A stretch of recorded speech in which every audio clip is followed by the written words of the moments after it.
Hello student, welcome to technical Gurukul. मैं राकेश आप सभी का टेक्निकल गुरुकुल यूट्यूब प्लेटफॉर्म पे स्वागत करता हूं। स्टूडेंट्स, लास्ट लेक्चर में हम लोगों ने न्यूमेरिकल सीरीज़ को स्टार्ट किया था, जिसमें हम कॉलम के रेनफोर्स्ड कॉलम के हम न्यूमेरिकल को सॉल्व कर रहे हैं। उसी सीरीज़ में यहाँ पे हम दूसरा जो न्यूमेरिकल लेके आए हैं वो आप देख सकते हैं कि the section size of a short reinforced concrete column is 200 into 300 mm, यानी जो हमारी साइज दी हुई है कॉलम की इतनी है। विच हैज़ बिन रेनफोर्स्ड है विथ 4 बार, यानी 4 बार यूज़ की गई है 20 mm फाई की, one of each corner. Find the ultimate load bearing capacity, यानी हमें क्या फाइंड आउट करना है, ध्यान देंगे, अल्टीमेट लोड बियरिंग कैपेसिटी हमें फाइंड आउट करना है, मतलब PU फाइंड करना है हमें। और सेफ लिमिट, जब हम फैक्टर ऑफ सेफ्टी से क्या करते हैं, भाग दे देते हैं, तो वो हमारी सेफ लिमिट हो जाती है। लोड फैक्टर दिया हुआ है 1.5।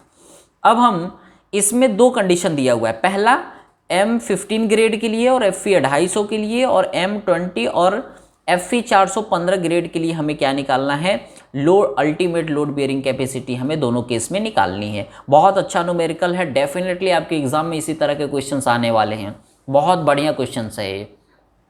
तो अब देखते हैं कैसे सॉल्व होगा ये। सबसे पहले हमने बोला कि पहले हम ए वाले केस में करते हैं, तो यहाँ पे M15 ग्रेड यूज़ है, FE 250 हम क्या करते हैं, स्टील को कंसिडर करेंगे।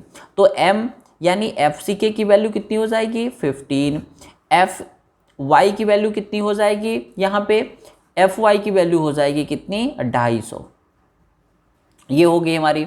अब हमने क्या कहा था कि हमें दोनों के केस में PU फाइंड करना है, तो फॉर्मूला तो बिल्कुल रट जाना चाहिए, 0.45 FCK into AC plus 0.67 FY into ASC। ये फॉर्मूला हमेशा याद रखना है आपको, ऐसा कोई न्यूमेरिकल नहीं है कॉलम का जो इससे ना हो। अब इस केस में हमने ये देखा कि हमें क्या निकालना है, AC, ठीक है। तो हमें AC जब निकालना है तो AC कैसे निकलता है, ग्रॉस एरिया में से हमने क्या किया, ASC को घटा देते हैं। अब ASC क्या है, एरिया ऑफ स्टील, तो एरिया ऑफ स्टील अगर हमें कंक्रीट में निकालना है तो π/4 इंटू, ध्यान देंगे यहाँ पे, अब हमने क्या कहा कि हमें क्या निकालना है, π/4 इंटू D, और D कितना है 20 mm, 20 का स्क्वायर कितनी बार है, 4 बार है।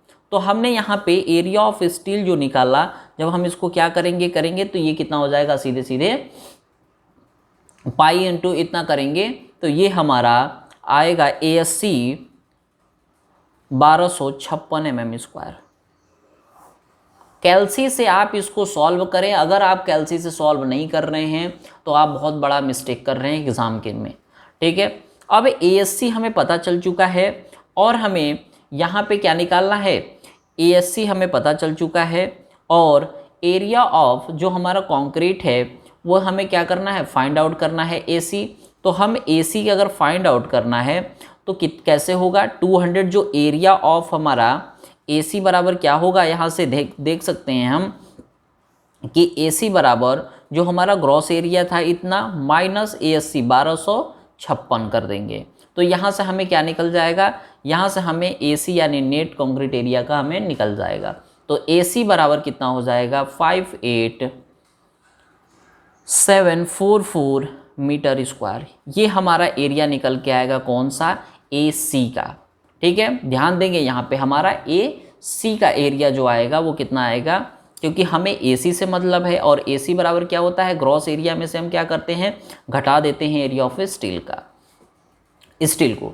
अब हमने कहा कि इससे हमने ये निकाल लिया, अब हम यहाँ पे क्या करने वाले हैं, अब हम यहाँ पे सॉल्व करने वाले हैं, क्या, फॉर्मूला में वैल्यू को पुट करने वाले हैं। तो PU यहाँ पे हम क्या करने वाले हैं, वैल्यू को पुट करने वाले हैं। तो PU बराबर फॉर्मूला हमेशा याद होना चाहिए, 0.4 FCK AC plus 0.67 FY into ASC।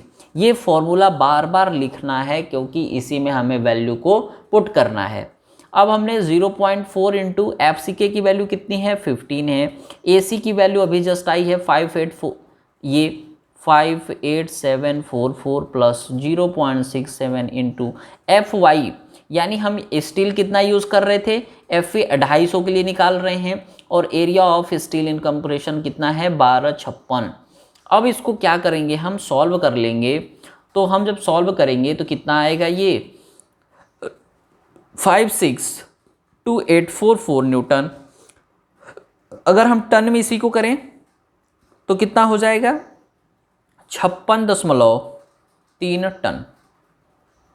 ठीक है, इतना लोड हमारा आ जाएगा। लेकिन अभी ये क्या है, हमें सेफ भी क्या निकालना है, सेफ लिमिट, यानी हम फैक्टर ऑफ सेफ्टी से क्या करेंगे, यानी जो हमारा जो लोड फैक्टर है उससे हम भाग दे देंगे। तो 1.5 से हम भाग दे देंगे तो ये कितना आ जाएगा, ये लगभग 37.53 टन आएगा। इतना हमारी क्या है, परमिसिबल यानी सेफ लोड बियरिंग कैपेसिटी है। इतना लोड को क्या करेगा, बियर कर लेगा। ठीक है, किसके केस में, जब हम M15 ग्रेड का कंक्रीट यूज करेंगे। ये कौन सा केस था, ये पहला केस था। जब हम M15 ग्रेड का क्या करेंगे, कंक्रीट यूज करेंगे, और Fe 250 ग्रेड का क्या करेंगे, हम स्टील को यूज करेंगे। अब दूसरा, अब हम सेम ही प्रोसीजर आप करेंगे, ध्यान देंगे, आपको सेम ही क्वेश्चंस करना है, और जहाँ पे आपने M15 यूज़ किया है वहाँ पे M20 होगा, और Fe 250 की जगह Fe 415 हो जाएगा। बाकी सेम वैल्यू रहेगी।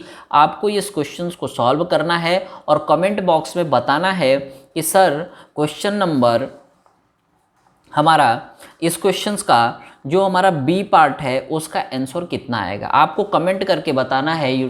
ठीक है, अगर आप इस तरह से अगर करेंगे, अपना हैबिट को डेवलप करेंगे, तो डेफिनेटली आपको बहुत हेल्प होने वाला है। मैं बार बार बोल रहा हूँ, RCC is a subject in which practice is very very important.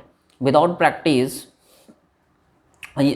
आपको क्वेश्चंस बिल्कुल आता हुआ नहीं कर पाएंगे क्वेश्चंस। ठीक है, आपको क्वेश्चंस आ रहा है, समझ में भी आ रहा है कि हाँ ऐसे ऐसे करना है, लेकिन आपसे कहीं ना कहीं भूल होगी, गलत हो जाएगा क्वेश्चंस। तो क्वेश्चंस गलत ना हो इसलिए आप प्रैक्टिस ज़्यादा से ज़्यादा करें।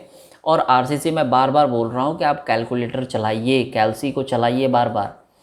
कोई भी क्वेश्चन अगर सॉल्व कर रहे हैं तो कोशिश करिए कि उसे कैलसी से अच्छे से फास्ट तरीके से, पहले स्टार्टिंग में स्लो, क्योंकि एरर होने के चांसेस है, गलत मिस्टेक होने के चांसेस होते हैं। फिर आप बाद में क्या करेंगे, थोड़ा सा आप देखेंगे कि स्पीड आपकी बढ़ जाएगी। ठीक है, तो मिलते हैं अगले लेक्चर में। आपसे उम्मीद यही रहेगी कि आपको इस ग्रेड के लिए, M20 ग्रेड के लिए और Fe 415 स्टील के लिए और कंक्रीट के लिए आपको PU की वैल्यू आपको बतानी है कि कितनी आएगी। ध्यान देंगे, PU की वैल्यू कितनी आएगी इसको आपको कमेंट बॉक्स में बताना है। तो मिलते हैं अगले लेक्चर में, तब तक के लिए धन्यवाद।